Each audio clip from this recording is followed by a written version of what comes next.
सुप्रभात, good morning. आज के विचारधन में मौन के बारे में बात करेंगे।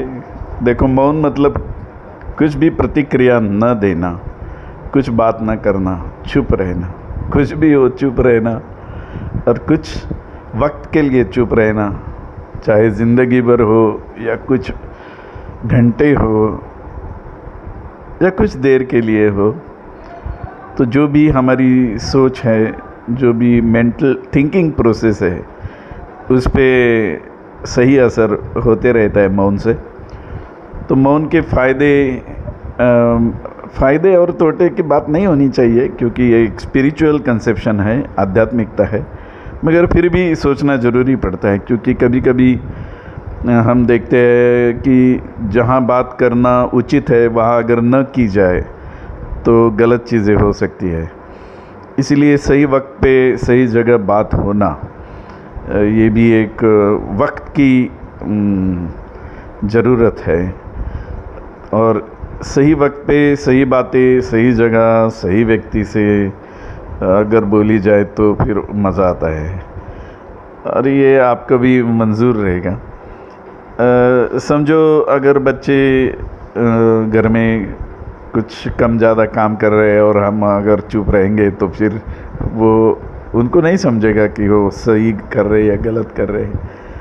तो कुछ जगह तो बात करना बहुत ज़रूरी होता है, और बात करने के लिए तो वाचा सिद्धि दी है हमें जो मिली है बात करने या संवाद करने का जो साधन है, जीवा, और हम जिस भाषा में बात करते हैं, तो अभिव्यक्ति, हम जो भी व्यक्त होना चाहते हैं वो व्यक्त होना बहुत ज़रूरी है। और अगर सही वक्त पे नहीं बात करेंगे तो फिर समझ में आता है उसका नुकसान। फ़ायदे और नुकसान की बात तो होती ही है, और क्यों ना हो। देखो, अगर कोई गुरु है, जो हम बोलते हैं ये हमारे गुरु है, तो अगर गुरु मौन रहेंगे तो शिष्यों को मार्गदर्शन कैसे मिलेगा? तो स्कूल्स में या पाठशालाओं में अगर गुरु मौन रहेंगे तो फिर शिष्यों के प्रति जो भाव प्रकटीकरण है वो नहीं होगा, और शिष्यों का नुकसान होगा। तो बात सही वक्त पे करना, सही जगह करना। अभी जैसे मैं आपसे बात कर रहा हूँ, अगर आपको इससे कुछ अच्छी तसल्ली मिलती है, चलो कोई फ़ायदे तोटे की बात नहीं करते, मगर कुछ अच्छा लगता है भाई, कोई इंसान है, बातें करता है और ठीक से करता है, सही ढंग से करता है, तो ये जो एप्रिसिएशन है, जो भी हम बोलते हैं कि भाई अच्छा चल रहा है, तो अच्छा चलना भी एक अच्छी बात है, और ये अच्छा है ये समझना भी अच्छी बात है। तो बातों बातों में एक्सक्यूज़ मी, तो मौन के बारे में आध्यात्मिकता में कहा गया है कि मौन बड़ी अच्छी चीज़ है। इससे कुछ अगर एक बात से दूसरी बात बन जाए, दूसरी से तीसरी, तो झगड़ा भी हो सकता है, और झगड़ा होने से कुछ एक्टिविटीज़ भी गलत हो जाते हैं, फिर युद्ध तक बात चली जाती है। तो इसलिए वो एट्रॉसिटी का जो लॉ है, किसी ने किसी की जात पर कुछ बोलना नहीं भाई, जात का नाम भी नहीं लेना, मगर जात है, ये भी एक समझ है हमने। ये एट्रोसिटी तो मैं तो नहीं जानता हूँ, मगर कोई है कि जात की, किसी के जात के ऊपर बात की तो एट्रोसिटी कायदा के अंतर्गत गुनाह हो जाता है।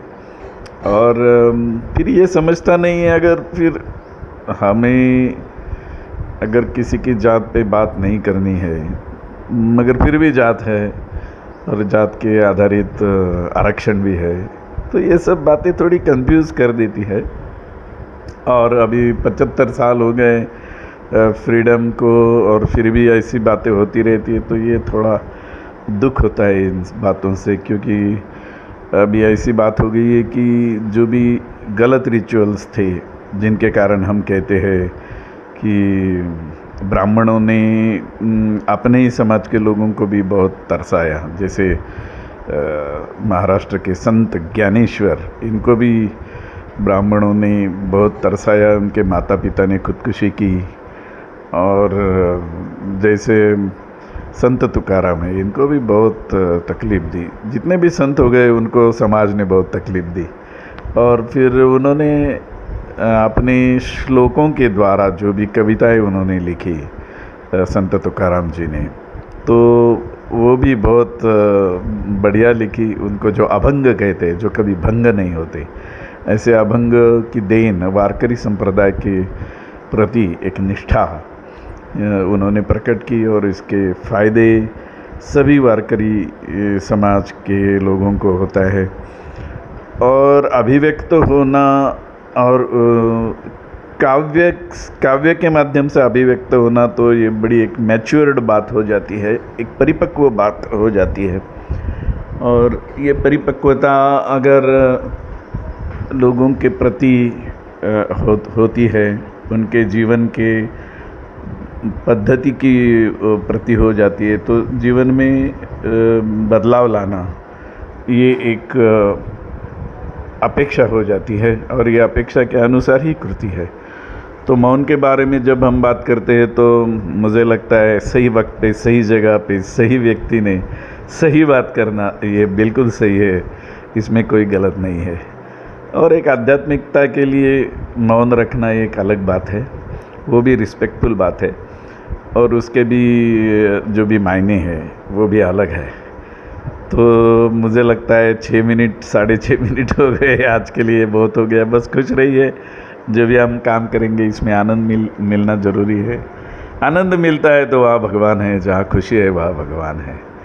जो भी ऊर्जा है वो खुशी उत्पन्न करने वाली होनी चाहिए। बस शुक्रिया, आदाब, thank you very much, good day to all of you, thank you, bye.